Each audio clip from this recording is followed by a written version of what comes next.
Es decir, somos organismos vivos que tenemos una interacción con el medio ambiente. Nosotros vivimos encerrados dentro de una caja de calcio que se llama cerebro y en un momento determinado tenemos tan solo 5 sentidos para relacionarnos con el mundo. Lo demás es una mera construcción dentro de nuestro propio cerebro. Es verdad que nos relacionamos con el exterior, pero no es menos cierto que vivimos en un verdadero teatro de sombras chinas. Es decir, lo que vemos, lo que sentimos, lo que nosotros llamamos realidad, no deja de ser una similitud con algo que seguramente se parece a lo que está afuera. Pero dejando de lado cualquier otra consideración en el que no existen colores, no existen tampoco los sonidos, sino que son interpretaciones nuestras, quiere decir que lo que hay ahí fuera es realmente desconocido, es un mundo para descubrir.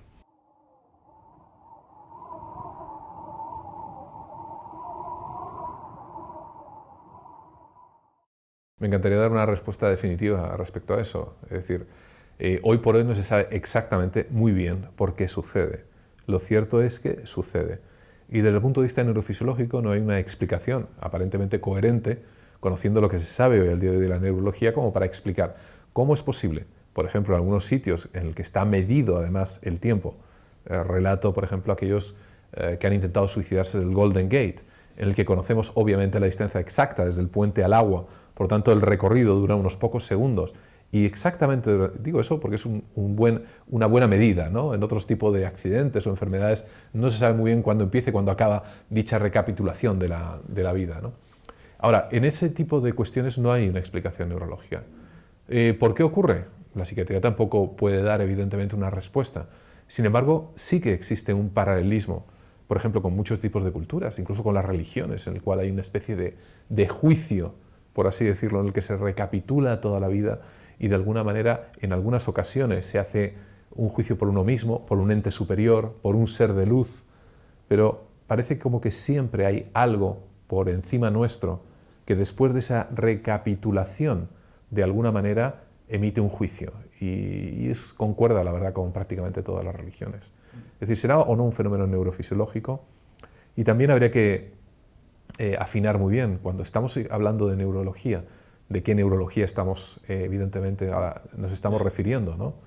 Hay una neurología hoy por hoy muy truncada que tan solo puede explicar hasta un punto muy primitivo ciertas cuestiones. Lo que da la impresión que también debe de comenzar a existir una neurología más extendida, más ampliada, que intente dar respuesta a este tipo de fenómenos. Y quizá para dar respuesta a este tipo de fenómenos no podemos acudir a la estructura o a los elementos que hasta ahora hemos recapitulado en la neurología, sino que sea algo mucho más rico, mucho más extenso.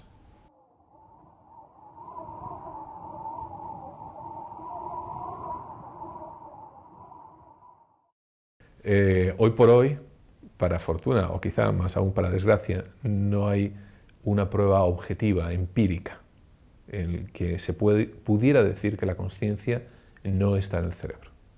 Nos gustaría a todos, ojalá que fuese una especie de anclaje o de hardware donde la consciencia se agarre, ¿no?, como una lapa. Pero por otro lado tampoco podemos olvidar ciertas cuestiones del cerebro. El cerebro realmente a lo que se dedica es a constreñir la actividad cerebral. Es decir, la mayor parte de los sistemas cerebrales, al contrario de lo que se piensa la gente, que es algo, ideas, ondas cerebrales que fluyen, etc. No, es todo lo contrario. El cerebro, grandes partes del cerebro, a lo que se dedican realmente es a bloquear y a limitar respuestas neurológicas. Por eso que cuando alguno de los sistemas falla, se producen, por ejemplo, los ataques epilépticos o se producen muchísimos otros trastornos como la esquizofrenia, etc. Es decir, el cerebro es un gran sistema represor de los demás sistemas. La clave de su funcionamiento es la represión neurológica. Respecto al anclaje, bueno, hace unos meses entrevisté a De la Casa, que es el director de una de las mayores revistas de neurología a nivel mundial, en Edimburgo, y al día de hoy todavía no se puede decir dónde está alojada la consciencia.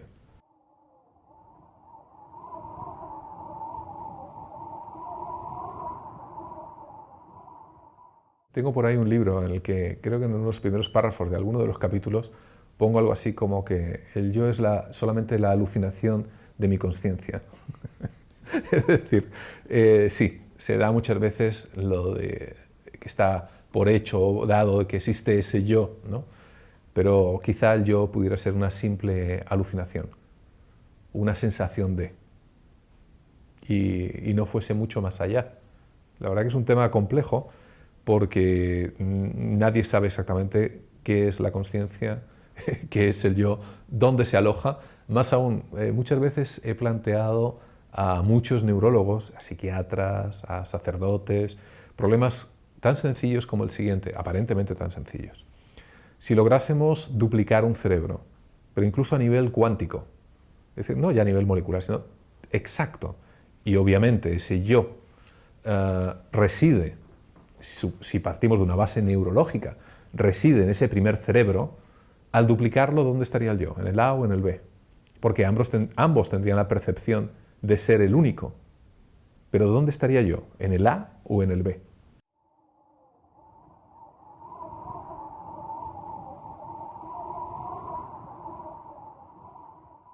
Yo soy partidario de que se está llevando más ruido. Eso que decía Orwell de atiborrarles de información y creerán que están pensando, creo que es el denominador común. Es decir, hay pocas personas que se paren a reflexionar, a llevar la contra a la corriente, a pensar por sí mismas, ¿no? Y eso, lo terrible del caso es que está ocurriendo incluso con personas aparentemente tremendamente formadas. Entonces, desde mi punto de vista, vemos monstruosidades dentro de la psiquiatría, como por ejemplo el definir una depresión como un simple problema de neurotransmisores, lo que lleva a pensar, evidentemente, y los laboratorios han tenido mucho éxito en eso, a banalizarlo, a minimizarlo en tal calibre que han podido convencer a los médicos de cabecera a que prescriban antidepresivos como si se tratara de un problema de una faringitis, ¿no? Han convencido a la sociedad de tal manera que los niños hiperactivos son medicados, cuando en otros países, por ejemplo, he hecho un documental en Sudamérica, incluso con escenas de Mali, por ejemplo, que se llamaba Buscando al niño hiperactivo, no encontré un niño hiperactivo nunca. Había niños más inquietos o menos inquietos, como siempre ha habido. Pero una vez que se establece el diagnóstico, evidentemente hay que poner un tratamiento a ser posible que sea caro. Y ese es uno de los grandes problemas. En la última clasificación médica de la Asociación Psiquiátrica Americana, el DSM-5, se ha incluido que se llama algo así como el trastorno oposicional del niño, ¿no? Que son niños que llevan la contra, en definitiva, es decir, niños maleducados. Sí.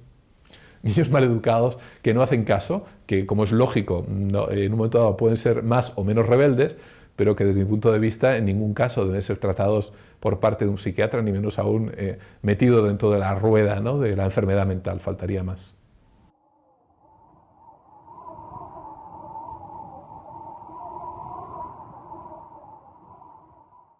El propósito fundamental de la educación es hacer niños o adolescentes totalmente independientes.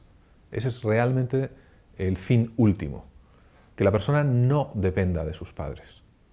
No es tanto que adquieran, como es lógico, una cultura próxima a la Wikipedia, sino simplemente ser autónomos, que sepan gestionar, no solamente desde el punto de vista económico, sino desde el punto de vista emocional, todas sus vicisitudes, de manera que puedan vivir lejos de las faldas maternas y paternas también. ¿Cómo criarlos? Pues la verdad que es toda una aventura. Es decir, yo tengo 4 niños y a cada uno no es que le haya criado de una manera distinta, pero evidentemente a medida que vas adquiriendo conocimiento, sabiduría, vas siendo desde mi punto de vista más flexible en aquellas cosas que realmente en el fondo luego no eran para nada importantes y por el contrario más inflexible en otras en las que muchas veces, sobre todo en padres noveles, te sentías muy culpable cuando les obligabas, entre comillas, a hacer ciertas cosas, porque hay una cuestión que también hay que dejar claro en los niños. Los niños necesitan límites, deben de saber a qué juego están jugando. No puedes intentar que jueguen al parchís si les han enseñado las reglas del ajedrez o viceversa. Creo que hay una desconsideración muy profunda por parte de algunos padres hacia sus hijos en este sentido, de no querer aceptar que tienen que conducir a sus hijos.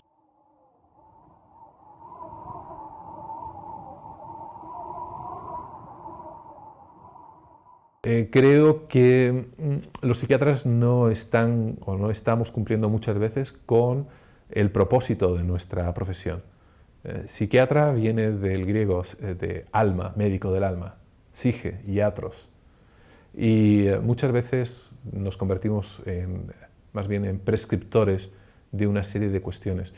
Muchas veces el saber escuchar y entender hace mucho más que cualquier otro tipo de cuestión.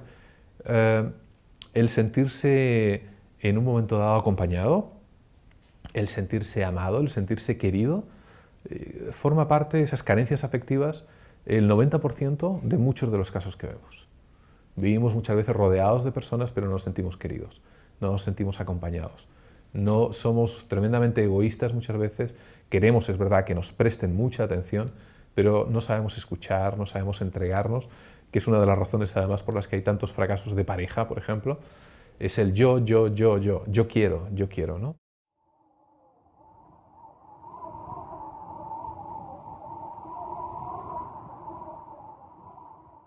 Todo tiene un sentido. Hasta los delirios de un psicótico tienen sentido. Lo importante es saberlo leer. Es decir, qué es lo que está sucediendo en su discurso. Para eso sucede algo similar a cuando se juega a la interpretación de los sueños. Se venden libros acerca de cómo interpretarlo, pero se nos olvida algo esencial. Hay que interpretarlos en la clave de la persona. Obviamente, no para todo el mundo un símbolo determinado tiene el mismo significado, pero tiene un significado, tiene un símbolo. Muchas veces, como por ejemplo cuando se aparece alguien, evidentemente, si atendemos quizá a una dinámica más psicoanalista que otra cosa, pues evidentemente tendría una referencia, ¿no?, personal, íntima, la necesidad de volver a contactar. Moody, por ejemplo, con el psicomanteum, juega mucho con esto, ¿no? El psicomanteum, esa técnica de evocar, literalmente, una técnica más muy milenaria, ¿no?, del mediterránea, griega, en el que la persona se ve reflejada a través de su imagen en un pozo, en un espejo, la imagen de esa persona que echa de menos y con la que intenta establecer de una manera mágica unos vínculos e intenta curar, sanar su alma. Porque ¿quién de nosotros no hemos dejado en un momento determinado algo pendiente con una persona que era querida por nosotros y que desapareció o que falleció? Eso nos deja una intranquilidad y de alguna manera a través de este tipo de, llamémosle, alucinaciones, sueños, presencias, podemos de alguna manera, como bien decías, intentar encajar, al menos dentro de lo que cabe, esas piezas del puzzle para encontrarnos mejor.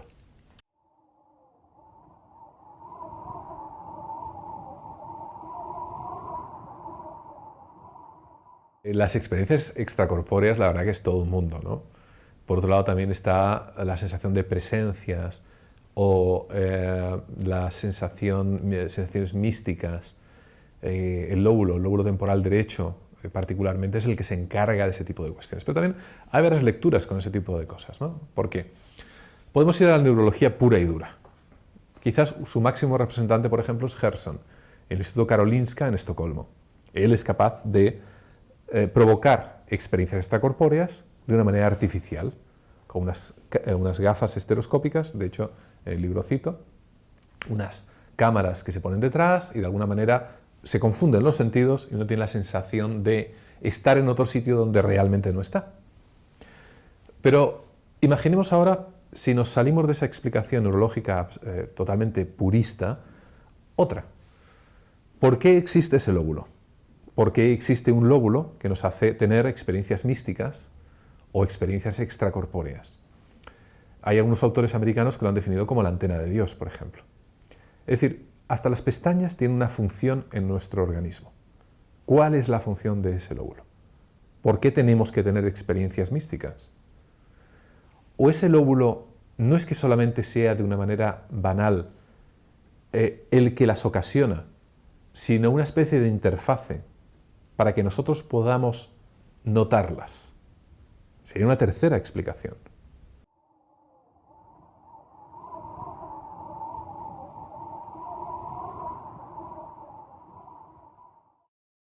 Es un tema complejo, porque la verdad que dicha preparación comienza por cada uno de ellos, y particularmente por la persona que va a fallecer, cosa que no se hace en nuestra sociedad. Es decir, vivimos de espaldas a la muerte, de una manera alocada, como corriendo por un callejón sin salida, y creo que la gran parte de nuestra sociedad, quizá algunos elementos que gobiernan, no les conviene imbuirnos de esa futilidad de la vida, porque entonces muchas personas empezarían a reflexionar y a pensar sobre la eficacia y lo que realmente están haciendo en sus vidas. Y a través de esa reflexión creo que habría una verdadera revolución social. De la misma manera que aquellos que han tenido una experiencia cercana a la muerte, al contrario de lo que mucha gente se piensa, no solo pierden el miedo a la muerte, sino pierden el miedo a la vida. Y esto es importantísimo entenderlo.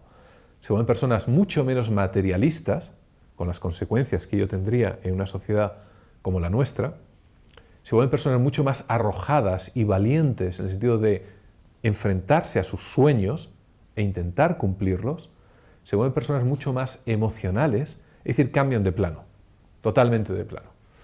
Por lo tanto, una experiencia de este tipo cambia radicalmente a la persona. Si eso pudiésemos lograrlo a través de la vida, a través de la consciencia de lo efímero que es realmente nuestra vida, tendríamos el 90% ya hecho para aquella otra persona que quiere acompañarle en esos últimos momentos. Pero el tránsito realmente es algo que yo creo que cada uno debe de ir solucionando dentro de sí. Los que lo acompañan pueden tener un papel conductor en un momento determinado, de acompañamiento, de soporte, pero es un trabajo interior, en el que quizá una de las cuestiones está la renuncia del yo, ese yo, ¿no?, que no se suelta ni muchas veces ni a la de tres. A través de la renuncia del yo y de tener quizá la inquietud o la seguridad de la alucinación de la consciencia, de renunciar a esa alucinación de la consciencia que somos cada uno de nosotros, quizás sería mucho más fácil morirse y reintegrarse otra vez con el universo.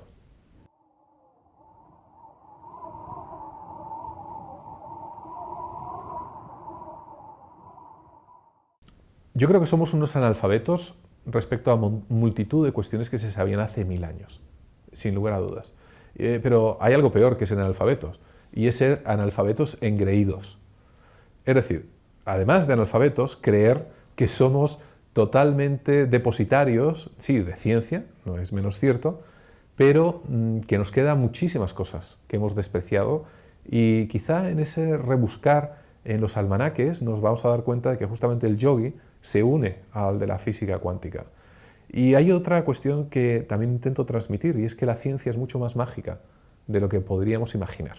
Porque cuando hablamos de ciencia, y observo discusiones en los foros, por ejemplo, el mismo proyecto Túnel, que tenemos ahí 6000 y pico personas, un 10%, 8% han tenido experiencias cercanas a la muerte, y siempre están muchas personas dándole vueltas en contra de la ciencia y de la ciencia, pero es que hay muchas ciencias, no es solamente la ciencia. La ciencia está explicando actualmente cuestiones como que existen universos paralelos muy probablemente, que a lo mejor en este momento estemos todos los de esta sala en otro universo con miles de variaciones en nuestra misma conversación, o cuestiones que son realmente mágicas. Son tan mágicas que, en definitiva, comparándolo con una experiencia cercana a la muerte o que hubiese vida después de la muerte, vamos, es totalmente banal comparado casi con lo otro. Es decir, si en física cuántica se explica que una partícula puede estar en dos sitios a la vez, al mismo tiempo, es tremendamente mágico. La ciencia es que es muy mágica. Otra cosa es la ciencia o la idea de la ciencia que algunas personas pueden tener. Pero creo que investigar en todo este tipo de campos es ciencia. Es decir, todo lo que le sucede a los seres humanos es objeto de ser estudiado por la ciencia.